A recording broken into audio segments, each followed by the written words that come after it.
Well, ladies and gentlemen, welcome to the first episode of Union Views, which is a new production from A Force for Good. And this is going to be a regular platform to speak to people throughout the United Kingdom and indeed throughout the world who have union views, by which we mean pro-UK, pro-British unionist views who want to hold the United Kingdom together. And there's definitely a need for such a platform because there's nowhere else where we're having these sorts of discussions. And many people come to us and they say, you know, why do we never see unionists on the telly? Or why do we never see people from A Force for Good on the telly? Or we're tired of listening to the Scottish nationalists all the time. Well, the way that we can respond to that is to do our best to produce alternative methods of communication for our supporters. And so we've come up with Union Views, which is your chance to give us your union views. And I'm delighted for the first programme to welcome a friend of mine, Mr. Ronnie Kane, who I've known for several years now, and who is a very astute political observer here in Scotland, and who is also a very eloquent speaker. And so it's a great delight to welcome our first guest, Ronnie. How are you tonight, Ronnie? I'm fine, thanks, Alistair, and thanks for building me up. I'll have to live up to that now. Well, I know that you will. I know that you will. How are things with you? I'll try not to let you down. How are things with you during this time of lockdown and craziness? Yes. It's not until something like this happens that you realise that possibly the fact that there's social distancing now and it's relative, well, it is antisocial being confined to your own home. But because of my age group, my wife and I, during the winter, we would be out in the daylight hours, but not for too long because the weather's very seldom accommodating. And when we get back to our flat, we shut the door behind us, and that's us in for the rest of the day and the evening. And that pretty much is what we've been doing under lockdown. So I haven't really seen a big change, except that I'm limited to an hour's exercise, that's walking, and we've tried to limit our shopping to once a week. And what makes it a bit more,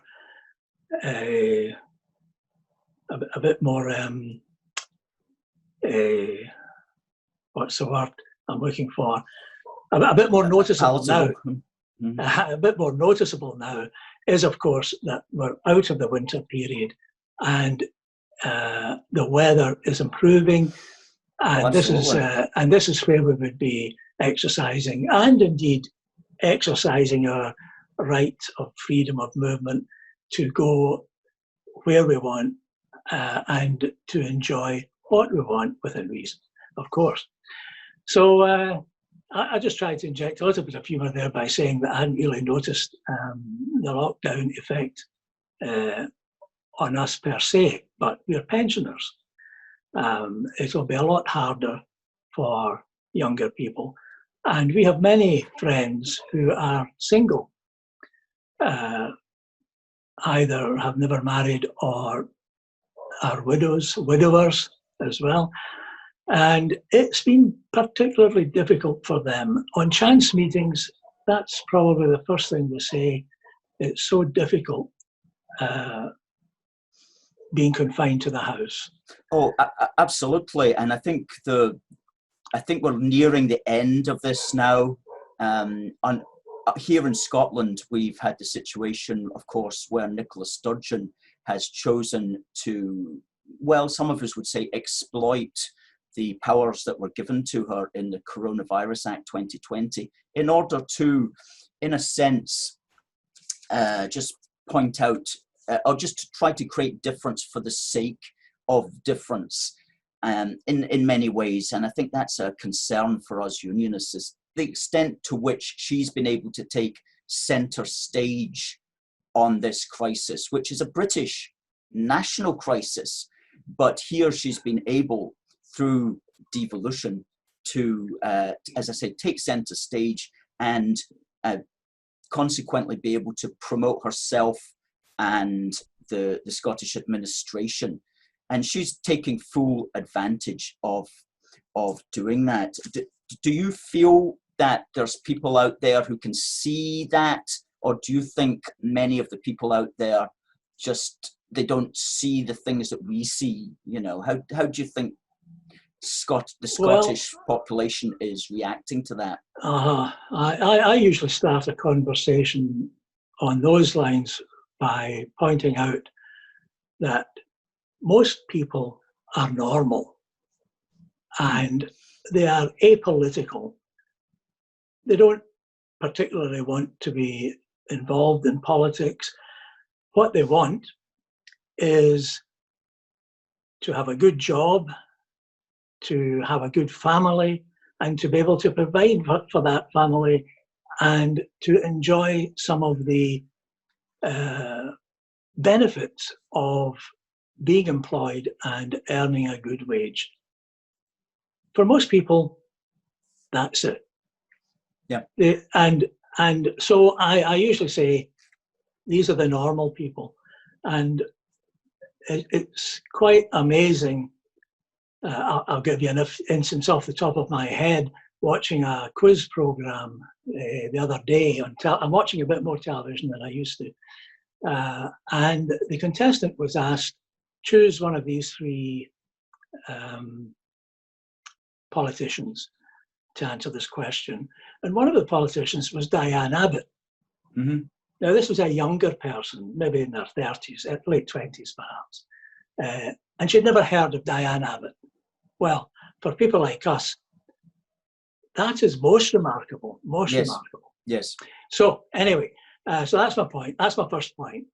And I have neighbours where I am, and they are totally unaware of the deficiencies in the Holyrood administration.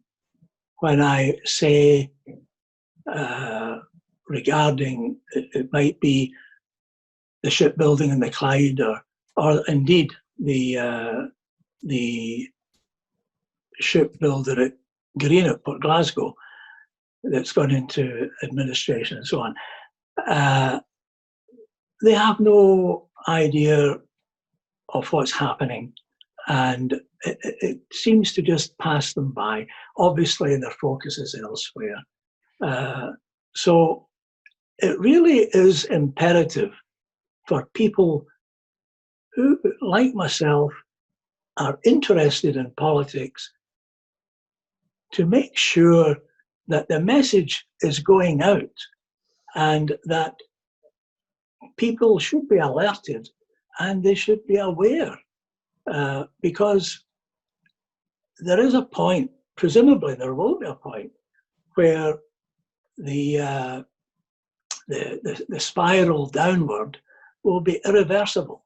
I'm not an expert, I don't know, but my concern is that Scotland has changed so much in the last 30 years.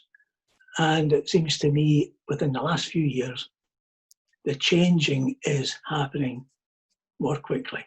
So it's incumbent upon all of us unionists, and I take it I'm talking to unionists at this point, that we keep up a dialogue with our good friends and members of the public. I was queuing outside a chemist the other day, waiting for admission, and the chap next to me, we got into conversation, and he was of a similar age to myself, probably a bit older, and we had a good conversation, and as the queue went in, and we were dealt with, and we came back out. He said to me, "It's been really nice talking to you." And I knew from the way he was talking that some of the things had resonated with him. And so I felt good as well. I got a feedback from him, and I felt that was good. So it's important that there is a personal face-to-face conversation with individuals. All the publicity in the world, Henry Ford, when he went into manufacturing his Model T Ford motor car, he is remarked to have said, "Only 50% of my advertising is profitable. I just wish I knew which 50%. And so we have to, we as unionists, because we are in the majority in Scotland, don't forget that, but we have to keep reminding ourselves that the people who have the psychological advantage and are doing their very best to brainwash us and psychologically putting across their message, we have to keep that in perspective, and we have to guard against it. There is no question about it. This is a contest, and Scotland's future, the future of our children and grandchildren, will depend on what happens here in Scotland in the next few years, hopefully no more than that.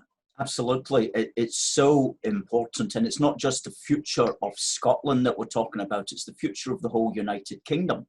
And that's one of the things that is seems so difficult to get across to people. It hasn't, once the penny drops, it drops very quickly. But there's a lot of people throughout other parts of the United Kingdom who think this is some sort of thing of the Scots up there, leave them to it, let them get on with it.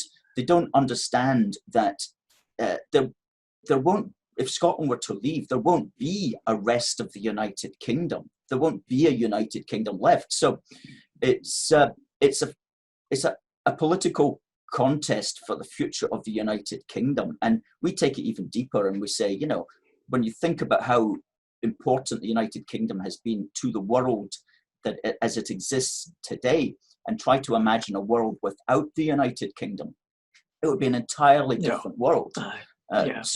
Britain is such a central nation in the creation of the modern world, as we know, certainly the Western world as well, if not the Orient also. So it's a contest for the future of the United Kingdom. It's not just for Scotland. It's going to get played out here in Scotland, but there's this bigger picture, and we want everybody throughout the UK to get involved. As we say, if you're British, you're involved because this concerns you. One of the things that we found to our shock in 2014 when we were campaigning is that we might meet some people from England on the street, and they'd say things like, "Oh, I'm from England, so maybe I shouldn't really have an opinion on this." And that just struck me as completely amazing that somebody would think like that. And I goes, well, it's about the future of Britain. So if you identify as British, then you've got every right to have an opinion and every right to get involved. Absolutely. And of course, they were pleased to hear that. But the Scottish National Party at the time tried to make it look like your voice was illegitimate if you were not based in Scotland. Who's he or she to say what they think when they're English or they come from Birmingham or whatever, as if they weren't really to be included, because they knew, the SNP knew the power of involving the rest of the United Kingdom in this battle. And they didn't want the rest of the United Kingdom to really weigh in any substantial way. And it didn't, unfortunately, until the very end, until the last 10 days, when people started to think, oh, crikey, this could be serious. Yeah. Only in the last 10 days or so did we see people like, there was a a meeting in Trafalgar Square with thousands of people in it, things like that. But that was too little, too late. But that, God forbid, there's a second referendum. But if there is, then that mustn't be allowed to continue on until then. It has to start straight away, and it has to start just now, in fact. And this is one of the things that we're doing with our broadcasts, is reaching out there, trying to convince people of the importance of, doesn't matter where you live, if you see the United Kingdom as your country, you step up with us, get involved with a force for absolutely good. Their campaign, for as long as they've been there, but we perhaps didn't realise it initially, is they've set out to make Scotland appear to be, in its own right, a nation apart from the rest of the United Kingdom. And we've been very slow to challenge this. And what has happened with the pandemic episode, of course, is that it's given the First Minister a great opportunity to emphasise the difference that exists in their mind to the rest of the United Kingdom. And people don't question this. They don't value words, the value of words, and they don't realise that what is happening here is that the United Kingdom is, I don't wish to sound too dramatic, but the concept of the United Kingdom is being undermined. It's being undermined. 100%. And they know that they have the time in their hands, and they're not wasting a day in trying to get across the message that Scotland is different from Britain. Well, it's not. Scotland is a part of Britain. Britain has a very great investment from Scotland over the centuries. The good that has been done, the British Empire, all of that. We were the nation that were always ahead of the curve. We were the nation that abolished slavery. And not many people know how much that cost. You and I are taxpayers. I think it was towards the end of the 1990s that, or it might even have been early this century, that the debt that was incurred in stamping out slavery was finally paid off. That debt was finally paid off.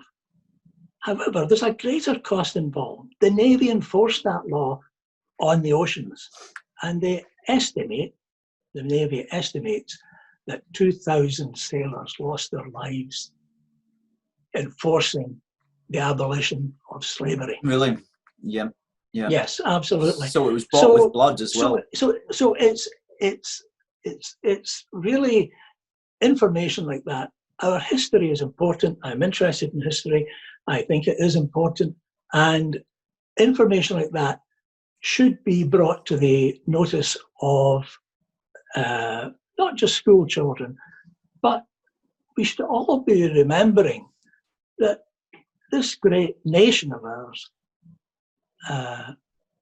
we didn't come across being an empire cheaply or for base reasons.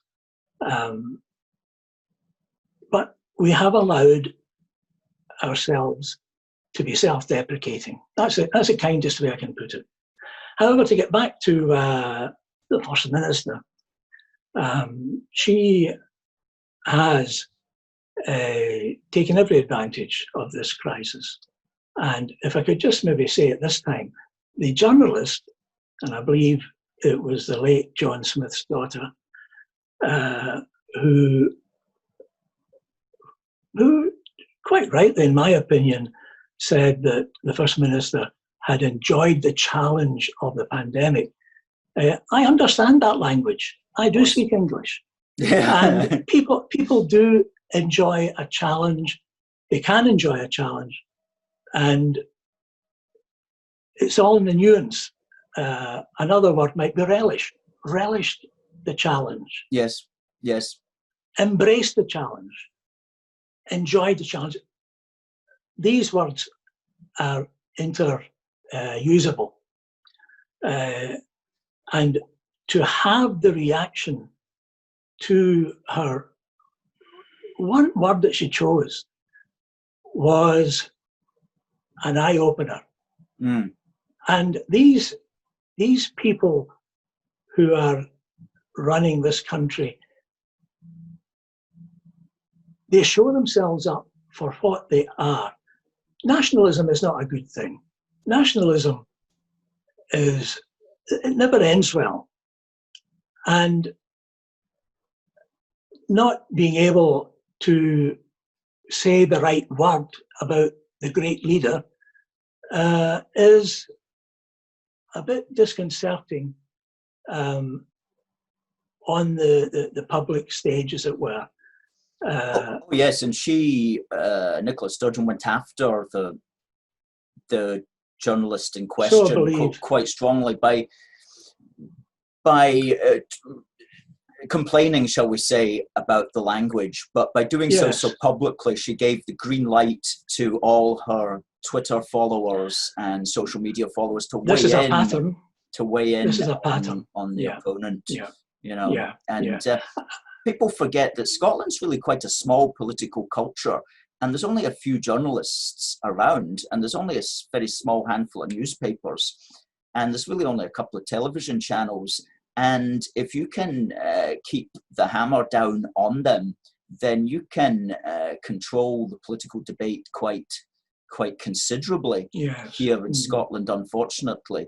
Especially if you become a political party that's got its fingers in all the pies, and you can just make sure that people know what side the bread's buttered on, basically.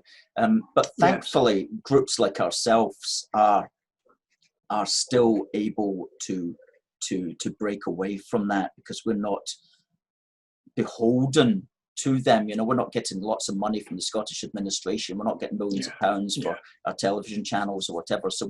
Or for advertisements in our newspapers. Goodness me, there's a terrible what was this? I don't really know the story. Do you know much about this thing just a few days ago on STV? And I saw it, and it was all these little children who were all thanking Nicola Sturgeon, and it looked like it was an STV production, and it lasted for about 90 seconds or something like that. And there was such a storm was created at this exploitation of these little children, some of whom were as young as maybe 3 years old, 4 years old, just learning to speak, basically, and already giving their considered opinion about how great Nicola Sturgeon had been on the COVID-19 fiasco. So, I mean, just absolutely ridiculous. Yes, I did. I did hear about that, Alistair. Yes, and that's the worrying thing. Yeah, that's the worrying thing. I mean, I would like to think that unionists such as ourselves would never dream of doing that. I mean, we would never think, oh, do you know what we need? We need some go down to the local nursery, get some 3 and 4 year olds to say how great Boris or Matt Hancock's doing, and get them all standing there. Thank you, Matt Hancock, for being a fantastic health secretary. You know, we wouldn't think like that. But I've noticed that some of these Scottish National Party people, they don't seem to have any shame when it comes to those things. It's just like... That's right. They push the moral boundaries. They're in the schools, and they have these induction courses for teenagers. They really are geared up. And we are at a disadvantage because the British way it's very amateurish. We have our candidates, we vote them in, and they do a good job by and large. But now in Scotland, we have this nationalism, and they're not focused on what's good for the country. They're not focused on making the country a better place. They're not focused on anything other than separation. They are about separation. And we, as the voting electorate, I suspect, largely unaware that this is going on. And so it's important for everyone who is a unionist, I would say, to ally themselves to unionist organizations. Yes. And even if it doesn't suit everybody to go out and wave a flag at a demonstration, some people feel strongly about it. And in my experience, when I've attended, some of the numbers, whatever number we end up with waving flags, I would think maybe a good third of them are passers-by. And generally, the first thing that is said, what's this about? And when they say, give me a flag. I want to wave the union flag. And that's why I say we really have to get the message out because, and indeed, a good number of these random people I know have left their details with you, Alistair. So they're in the loop. And these are the ones that would like to wave the flag. So that's great. But the majority of people, I'm guessing, are not so outgoing. Absolutely. And it's not their style, perhaps. But it's important that as unionists, they make some sort of effort to advance the unionist cause. We are the majority in Scotland, but we know that you can be a majority, unionists are a majority, but we have a minority administration, and it's, in my estimation, what we've had in Scotland for a number of years now is the tail wagging the dog. That's it. We have the Labour Party, Lib Dems, the Conservatives primarily, and their contribution doesn't seem to go for very much. And I've been seriously concerned, I might as well say this while I'm talking, I've been seriously concerned because I went to hear Ruth Davidson at Kilmacombe before the referendum. And I was immediately impressed with her. And I thought, she'll do. And I was delighted. And the Conservative Party in Scotland got a bounce. And it was the Ruth Davidson effect. The trick was, how do you maintain that? Well, sadly, Ruth has had her 15 minutes of fame. She failed to support the last Prime Minister, who allegedly was trying to find a deal in Europe to get Britain out of the European Union. And spectacularly, it seems to me, the Scottish Conservatives in Holyrood are not backing Boris. They're not backing their Prime Minister. Their Prime Minister, our Prime Minister. Yeah. So I am seriously concerned that the Conservatives as a party in Scotland are Remainers, and they are not for Brexit, and they do not represent the million plus who voted to leave the European Union here in Scotland. And these people, they've voted despite the fact that the leader of each party in Holyrood was for remaining, and there was no single figure, as far as I'm aware, there was no single leadership for those that wanted to leave. And still, we who are for the Union and against federalism in the European Union, we went out and voted 1 million plus votes.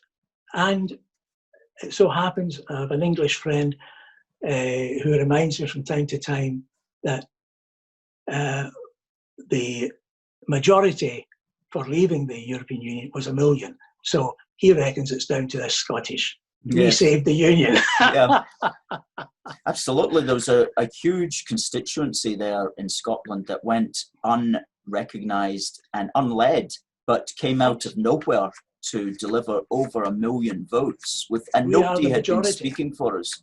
We are the majority. And we must not be complacent.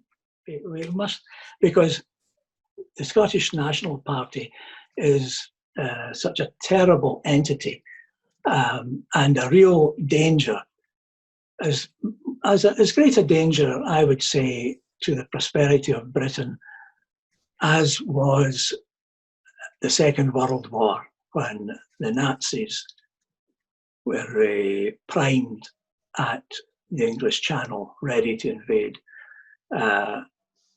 Winston Churchill took us through that period. And I think, just as the Nazis would have broken up Great Britain, I think it's the desire of the nationalists to separate Scotland from Great Britain, and that would be the destruction that Hitler looked for 75 years ago. Yes, I know the point that you're making. It would be the end of the United Kingdom, and it's not going to happen in any conceivable form. But we're going to make sure it doesn't happen, and that's right. It's not going to happen. That's why we started to organise. And I'd like to ask you, Ronnie, what was it? I mean, you've been with us really since we went on the street. You must have seen. We went on the street, like we did our first counter demonstration in July 2017, mm-hmm. and what was it that made you find out about us and want to join us? The first one that I was at, I can't put a date on it, but it was when we met at the junction of Union Street and Argyle Street. Yes, yes. And that was a really good counter demonstration, and I've been to a few since then. And I think my wife and I, we picked up, I'm not sure how, it would be somewhere on the internet. We have internet friends who we've never met, but politically we are singing from the same song sheet. That's right. And so we went along, and believe it or not, at that gathering, at that counter demonstration, I met a chap that I hadn't seen for probably 20 or 30 years. Oh, yeah. And since then, we've been meeting for coffee every couple of weeks or so. We've kept up the contact. Anyway, that's by the by. Well, we seem to find ourselves in the same trenches, as somebody once said, you know, all the time. You say, oh, you again. I haven't seen you for 30 years. That's right. And I had an association with a Conservative, a local party, and they were really very nice people, but very amateurish. And Sandra and I, it was at the time of Mrs. Thatcher. You'll have heard of Mrs. Thatcher. And we felt that there was such a feeling against Mrs. Thatcher, unjustly in our opinion, that we needed to show solidarity, and we wanted to join the Conservative Association. Well, you would have thought that they had no interest, that recruiting was not part of the remit of the Conservative Association in Scotland. We contacted individuals, waited on word getting back and so on. Anyway, long story short, we finally broke into a meeting, and I came away that night as treasurer for the local Conservatives. Right. So political campaigning has been in your blood, really, as you've. you tend to want to be a political campaigner. A lot of people don't want to be bothered. That's right. It's something in the DNA, possibly. Aye. And I've done my share of door-to-door leafleting and so on. And people say, "Oh, the only time we see you is when it's coming up to an election," as if I was a paid employee of the political party. People don't realise that all of that type of work is volunteers, and it takes a lot of organising, and really. And for something like going round doors, you have to be a certain type of person to want to do that in the first place. I mean, you spoke earlier about normal people just getting on with their lives, and most people are like that. Yeah. I in my naivety, did a leaflet drop in a district of, let's say, a district that had seen better days. It involved a lot of tenements. So I had two wee boys with me, very young, and we were up and down stairs putting in leaflets through the letterbox. And we were followed out of a tenement close by a burly chap in a white simmet and jeans. And he shouted after us, after me, and was freely using swear words. And it was an awkward moment. And all I could think of saying to him at that time was, "Please, sir, there are children here." And he went, "Oh, sorry, mate." And that was the end of it. So people have a preconceived notion of what a conservative is. Yeah. And that could have been 50 years ago. No, it wasn't as much as that. We'll say 40 years ago. If it was bad then, it's 10 times worse now. The fact is that the Scottish National Party have hammered home that to be Tory is to equate with being English, and English equates to being bad. Yes, that's been an ongoing theme, hasn't it, here in Scotland? And absolutely, it started even before the SNP. It did. Labour, that's right. Especially That's right. Robin Cook and people like that. Especially Robin That's Cook, right. who were very. They were just angry that they kept losing Britain-wide, and so they started up this. Having a go at the Conservatives. And we at A Force for Good are non-party political. We have members of all parties and none, right. But we can also see what's going on in reality and in political reality, and we know how certain themes and ideas get going. And it was certainly started back then in the 80s, 90s, yes. under Labour, when they kept losing these elections. Probably even earlier, I think. And it's not just political parties. The churches in Scotland played a part in pushing for a devolved assembly, very much so. I wonder why. And that's right. Well, I could tell you why, but maybe on another occasion. But today I read in my paper that the Church of England is threatening Boris that they would recommend, I guess, to their parishioners not to vote for the Conservatives, something like that. The archbishops have come out and said, and it's over this Donald Cummings affair. Oh, that's ridiculous! That's a flash in the pan. That's irrelevant. It's a storm in a teacup. Yes, exactly. Storm in a teacup, and it will pass. However, what we're seeing is a baying mob that have the decent clothing, if you like, the apparel, the appurtenance of a respectable organisation, mainstream media, respectable. I think these words are not compatible. So they're the baying mob. That's today. Yes. But yes. But that is the role model for people who disagree with my views. That's the role model. That's the danger. And anyone who does not conform has to be brought to task, as witness the journalist. I think her name's Sarah Smith. Yes, yes.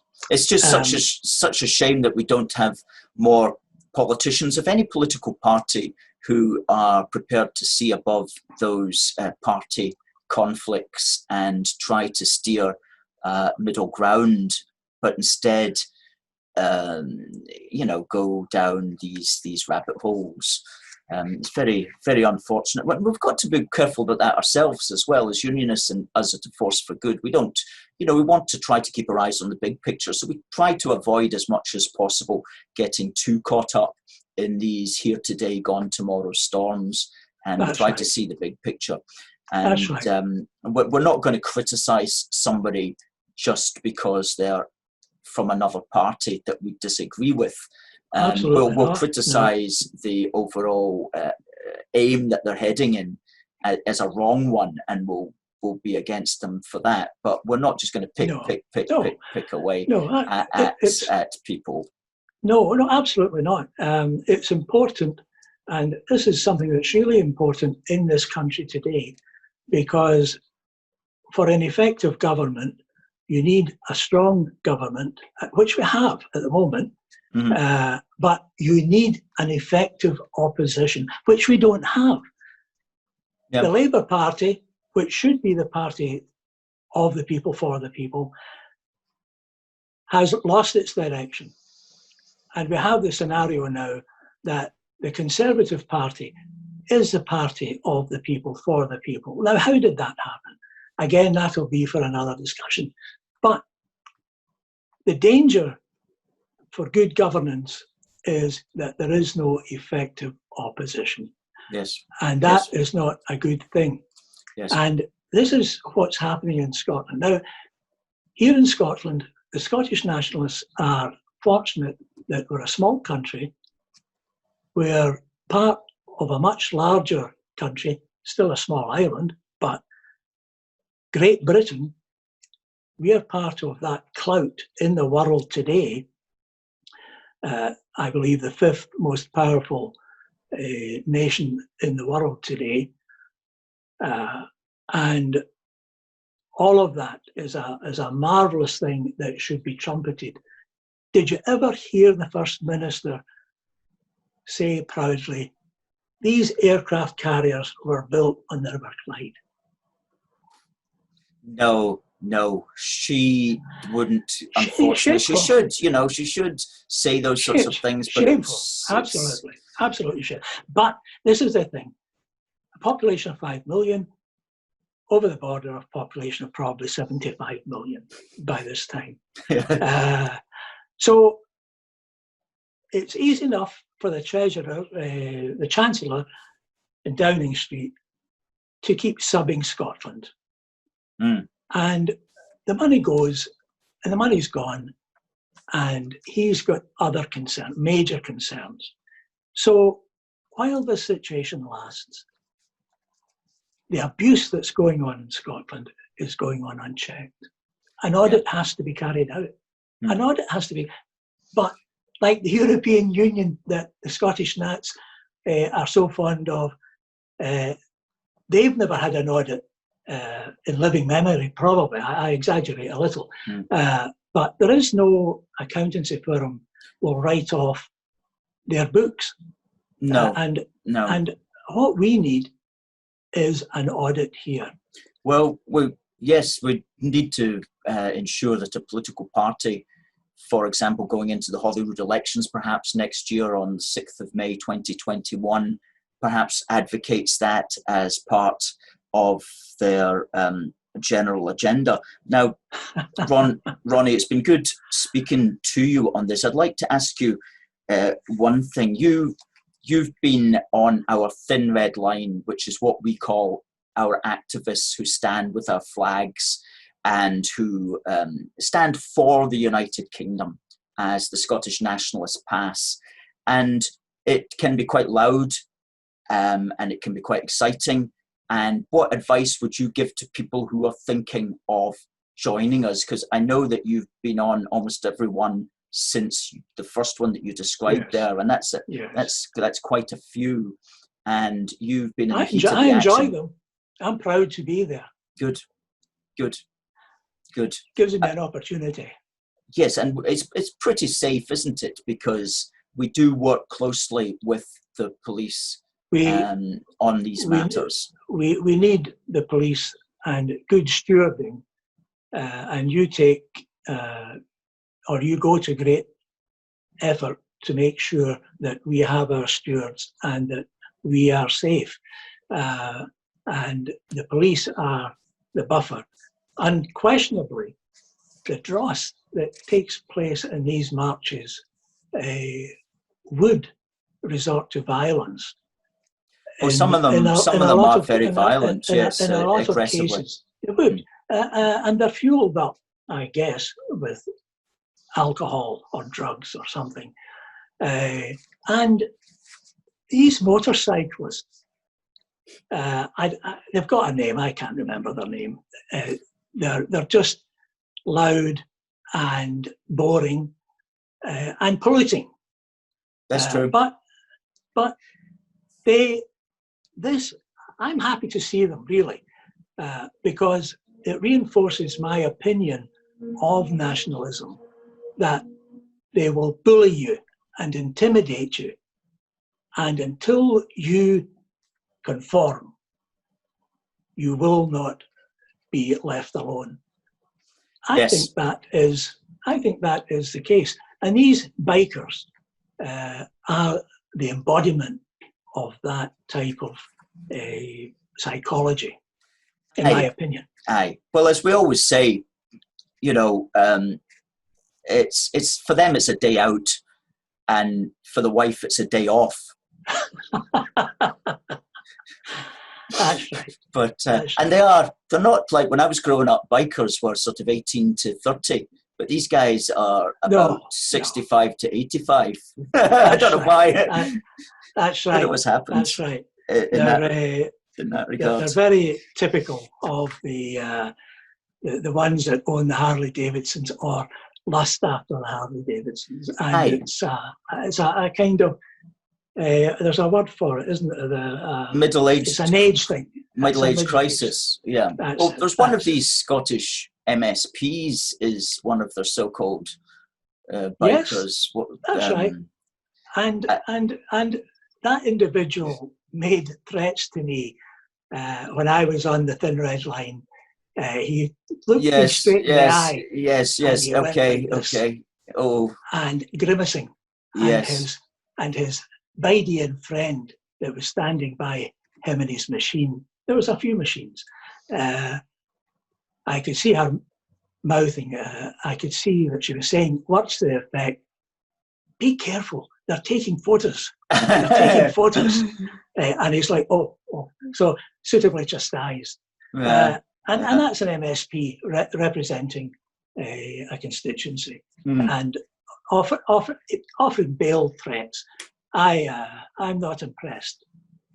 Well, nobody's really impressed by these guys, but they like to make a noise, but we like to make fun of them as well. So it's they never banked on us doing this, though. They thought they could just get away with parading around innocent towns and cities throughout Scotland, and then suddenly we turned up on the scene, and they're like, "You've just ruined our day." And we count them, of course, as well, which is a thing that we do. And best so thing that could happen. Exactly. Right. And so, I mean, in Glasgow, they constantly say they get 100,000 when back in May 19, they got just over 8,700, you know, not 100,000. Yeah. And the papers print that. They print the ridiculous figures.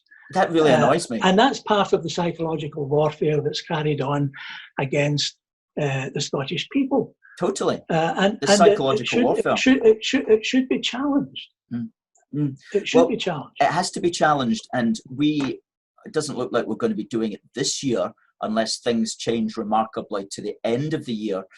But certainly if 2021 goes ahead and people are allowed to march, we'll be out there, and we'll be counting them as usual, and we'll be exposing their lies. And we've got to make sure this time around that the newspapers do grow some nerve, to put it that way, and start talking about this psychological warfare.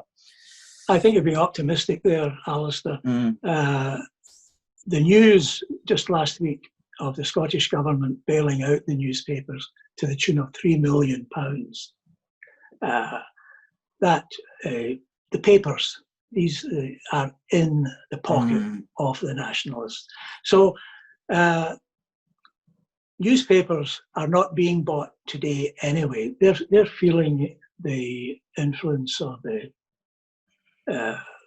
the presence of information technology out there,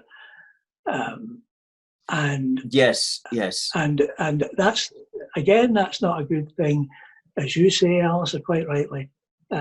We need a newspaper that has the courage to report accurately, properly. Did they ever do that? I don't know. But before you could read between the lines, now it's just blatant. They're just putting out their nationalist propaganda. Yes. Not acceptable. No, it's not. They need to speak with us, and we'd be happy to show any of these journalists our video footage. We'd be happy to count through the numbers with them as well. Absolutely. And show them that these are the numbers. Well, I'm going to just bring this to a close in the next few minutes, but one of the things that I want to say to people who are watching this is, you might not be able to come out and help us on our Thin Red Line, but there's lots of other ways that you can join the struggle, as it were, to keep the United Kingdom together. And the basic thing is just keeping in touch with A Force for Good. By sending us, for example, your email, by going to aforceforgood.uk/support, put in your name and your email, and we'll keep you in contact all the time with it. We run very good social media pages on Facebook, on Twitter, and on Instagram, which have got a big reach, and that's UK A Force for Good. And we also have a YouTube channel that this is broadcast on. So if you're watching, please do subscribe, because we've only at this stage, as we're starting this first edition of Union Views, we've only got 351 subscribers. Now, we should really have thousands and thousands of subscribers. We've got thousands on Twitter, we've got thousands on Facebook, and we've got the biggest unionist Instagram page, but our YouTube page really does need to take off. And Union Views is part of that attempt to get it to take off, and especially going into 2021, which is going to be the Holyrood election. Absolutely, that's right. And as you say, this is not a political party. A Force for Good is a unionist party, and I think you'll get loads of people who, like myself, want an opportunity to speak their mind, to give their views. There's plenty of folk out there that would happily join you in an interview of this nature, this conversation that we're having. I firmly believe that will take place. Good. And for folk that are tuning in, or however you express it, I would say, leave your email details or whatever. It's important that you, Alistair, and the team are aware of the groundswell out there.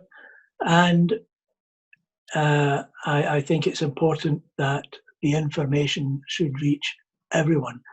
Not everyone will subscribe to your organisation because they're already members of other organisations. But anyone who wishes to make a financial donation, I think it's a very worthwhile organisation. It's run on a shoestring, and the integrity of yourself and the team is beyond dispute. So I would encourage people to support you financially as well. Absolutely. Yeah. Thank you very much for those words, Ronnie. And that is something that people can do who are not in a position to perhaps get any more active in it in any other ways. Simply go to a force for good. Yes. A forceforgood.uk/donate to. We'll put the information in the description box below. That'd be a good idea. Can be taken to that. And we also, every Saturday, we run what we call our Saturday street stall, which was our idea when we entered lockdown. We thought, well, it's such a pity that we can't get out onto the streets. So let's just broadcast every Saturday on Facebook and Twitter live. And we'll talk about the sorts of things that we would be talking to people when we met them on a street stall in the actual physical street. So we've done several of those now. We're doing them every Saturday. We've got plans just to keep doing them. We have a really good video editor that we retain at a small sum to keep helping us to produce those, to put them onto podcasts at forceforgood.uk/podcast, and to also put them up on YouTube. And again, we'll put the links to them in the description box below. And Ronnie, it just remains for me to say thank you very much for being our very first guest here on Union Views. It's been a delight to speak to you. I'm sure you've got a lot more to say, and we'd like to have you back one of these times. If you're out there looking and you'd like to be here, if you'd like to come on, if you've got something that you'd like to get off your chest, if you're a unionist, doesn't matter where you live in the world, if you've got a good webcam and audio facility, contact us. We'll have a word with you. If it looks like the quality of the broadcast is going to be good enough, we'll get you on, and we'll continue to build this unionist family, this online community, so that you can see and hear from grassroots unionists. Excellent. So Ronnie, thanks very much. I'm going to say good night to you. Been my pleasure, Alistair. Good stuff. Thank you very much. See you again. Thank you.